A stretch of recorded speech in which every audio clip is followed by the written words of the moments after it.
Bangladesh embassy Saudi আরব যদি সচেতন হতো তাহলে এই কাজটা হতো না। প্রিয় বন্ধুগণ, আপনাদের অবগতির জন্য বলছি, এম্বাসিতে গিয়ে কোনো ক্ষতিগ্রস্ত বাংলাদেশি অভিযোগ করলে এম্বাসির ভিতরে যেই সমস্ত আইন সহায়তা যে অফিসাররা দেয়, তারা সেই তথ্যটা বাইরে কিডন্যাপারদেরকে দিয়ে দেয়।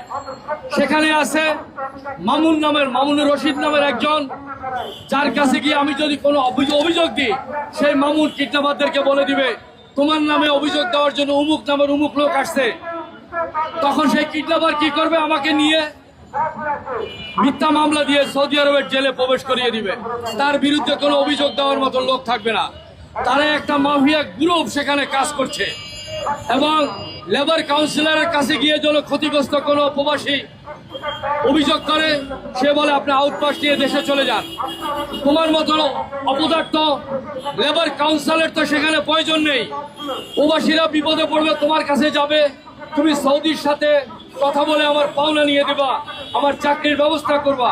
এর দ্বারা আমার দেশ উপকৃত হবে, আমার পরিবার উপকৃত হবে। সেখানে তুমি যদি আমাকে বলো আউটপাস নিয়ে দেশে চলে যাও, তো তোমার মতো লেবার কাউন্সিলর তো ঘোড়ার কাজ করার জন্য রাখা হয় নাই। আমরা এই সমস্ত কর্মকর্তাদেরকে ধিক্কার জানাই। আমরা বাংলাদেশি কোনো কিডন্যাপ দেখতে চাই না।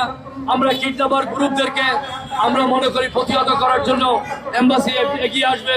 প্রবাসী কল্যাণ মন্ত্রণালয়েরও তেমন কোনো আমরা ভূমিকা দেখি না।